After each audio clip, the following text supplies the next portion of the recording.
이 본문은 예수님께서 서기관들 그리고 바리새인들을 향하여서 7번에 걸쳐서 화가 있다 라고 하시며 책망하시는 말씀입니다.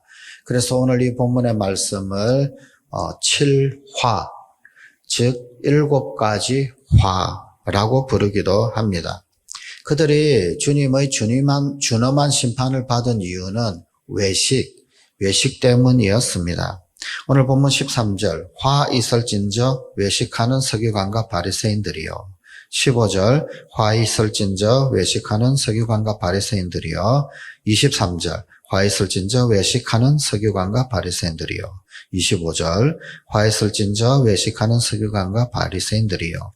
27절 화 있을진저 외식하는 서기관과 바리새인들이요. 29절 화 있을진저 외식하는 서기관과 바리새인들이요. 예수님께서는 그들을 향해서 계속해서 꾸짖고 있는 것, 그것이 바로 다름 아닌 외식이었습니다. 자, 이 외식이라고 하는 말을 헬라어로 히포크리타이라고 하는 말을 번역한 것입니다. 이 히포크리타이라고 하는 말은 무슨 말이냐? 이 말은 가면을 쓰고 무대에 나와서 연극하는 자를 말합니다.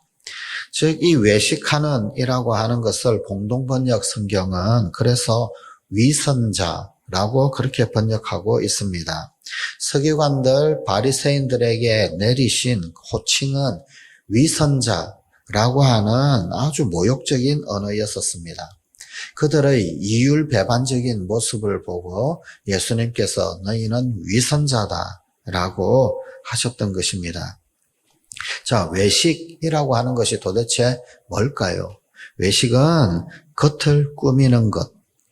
왜 겉을 꾸밉니까? 속이 비어 있기 때문입니다. 그러니까 겉을 꾸미는 겁니다. 속이 알차 있다라고 한다면은 굳이 겉을 꾸미느라고 힘쓰고 애쓸 필요가 없습니다.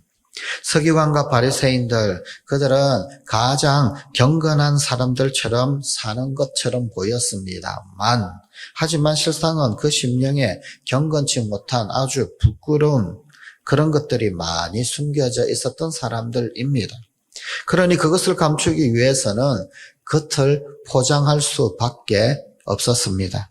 이것이 바로 그들의 비극이었습니다. 여기 예수님께서 지적하신 7가지 화를 한번 정리해 보자면 이런 것입니다. 첫 번째, 그들은 천국 문을 닫아버리고는 자기뿐만 아니라 다른 사람도 그 천국에 들어가지 못하도록 합니다. 즉 그들은 천국 문 앞에서 걸림돌 노릇을 하고 있다는 것입니다.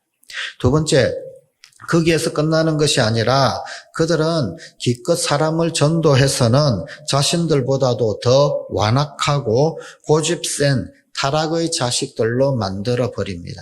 그래서 천국에서 멀게 만들어 버립니다. 세 번째, 그들은 소경이 되어서 정말 거룩한 것이 무엇인지를 잘 분별하지 못하는 탐욕적인 사람들이었습니다. 제단보다는 재물을 더 좋아했고 성전보다는 그 성전에 바쳐진 헌금을 더 중히 여깁니다. 가치가 전도된 사람들입니다. 잿밥에만 관심이 있는 타락한 중과도 같습니다. 넷째, 또한 그들은 사람들 눈에 보이는 의무는 잘 하는 것처럼 그렇게 보였지만 사실은 실상은 그 속에 있는 하나님께서 정말로 원하시는 그 안에 있는 경건의 삶 혹은 정의, 인, 믿음, 사랑, 순결 등등등 눈에는 보이지 않지만 정말 우리 속에 가득 차 있어야 할 그 진실이 있어야 할 하나님의 중요한 명령은 순종하지 아니하고 무시하는 사람들입니다.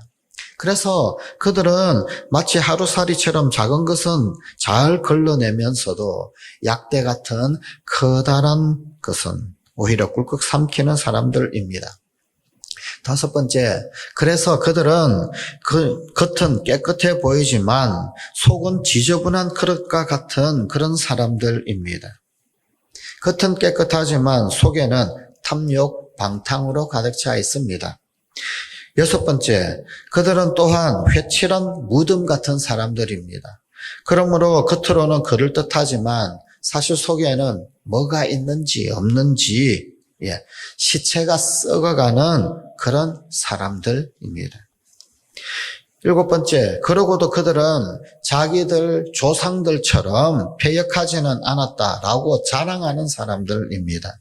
조상들이 하나님을 잘못 섬겨서 그래서 패역했다고, 하나님께서 보내신 선지자들을 치고 죽였다고 비난하면서도 실제로는 자신들도 사실은 똑같은 죄를 범하고 있었던 사람들입니다. 그러니 이들에게 화가 임할 수밖에 없던 것입니다.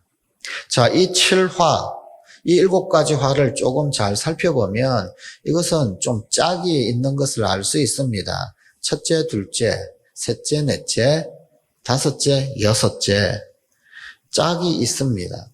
첫 번째와 두 번째는 구원의 걸림돌이 되는 서기관과 바리새인들의 모습을 보여줍니다.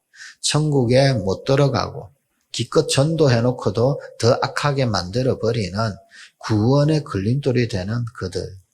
셋째와 넷째는 이 내면의 모습을 고발하고 있습니다. 겉으로는 경건한 척 하는데 사실 그 속은 엉망이라는 거예요. 탐욕적이고 돈과 명예 좋아하는 그런 그들의 모습들. 다섯 번째, 여섯 번째. 다섯 번째와 여섯 번째는 그야말로 재물에 관한 것입니다. 도대체 어디에 더 관심이 있느냐? 성전에 관심이 있느냐? 성전에 들여져 있는 헌금에 더 관심이 있느냐? 제단에 관심이 있느냐? 제단의 재물에 더 관심이 있느냐? 그렇게 겉과 속이 다른 모습, 더러운 그릇, 회칠해서 그럴듯하지만 속은 그야말로 시체가 썩어가는 무덤과 같은 그런 사람들이더라. 그리고 일곱 번째, 마지막 일곱 번째는 자신들의 허물은 돌아보지 못하면서 감히 조상들의 허물과 죄를 비판하는 어리석은 모습들. 이런 바리새인들 그리고 이런 서기관들을 예수님은 한마디로 책망을 하시면서 오늘 본문 2절에서 뭐라고 그들을 정의하셨느냐면 모세의 자리에 앉았다. 모세의 자리에 앉았다라고 말씀하셨습니다. 다른 사람들에게는 무거운 짐을 지우면서 그리고 자신들은 높은 자리에 앉아 인정받고 공경받기만을 좋아한다라는 책망입니다. 자, 그러면 진정 바람직한 천국의 제자들은 어떤 자들입니까? 오늘 본문 11절 12절입니다. 너희 중에 큰 자는 너희를 섬기는 자가 되어야 하리라. 누구든지 자기를 높이는 자는 낮아지고 누구든지 자기를 낮추는 자는 높아지리라. 이 역설적인 의미는, 이 의미의 말씀은 이런 뜻입니다.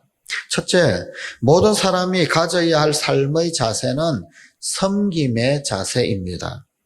다시 말해서 훌륭하고 성숙한 사람, 존경받는 사람일수록 그 섬김과 겸손이 더 절실히 필요하다라는 말씀입니다. 둘째, 참된 지도자는 자기를 낮추고 남을 존경하는 사람입니다. 섬김과 겸손은 함께 갑니다. 섬기려면 겸손해야만 합니다. 셋째, 이러한 진리는 명령으로 강요되는 것이 아닙니다. 왜냐하면 이 본문의 문장이 명령형으로 기록되지가 않고 있습니다. 무슨 뜻인가 하면 그 누군가를 의식해서가 아니라 자발적인 사랑의 힘으로 섬기는 것을 말합니다. 진정한 섬김은 누가 시켜서가 아니라 무엇보다도 자발적인 양심의 명령으로 하는 것입니다. 그래서 진정한 섬김은 사실 내면의 것입니다. 성품의 영역입니다. 그리고 지독히도 영적인 것입니다. 중보가 필요하고 기도가 필요합니다. 영적으로 갖추어져야 외적 섬김으로 자발적 섬김으로 진정한 섬김으로 이어지게 되는 것입니다. 그리고 바로 그런 자가 진정으로 큰 자이고 높은 자이다 라는 주님의 말씀입니다. 기도하십시다.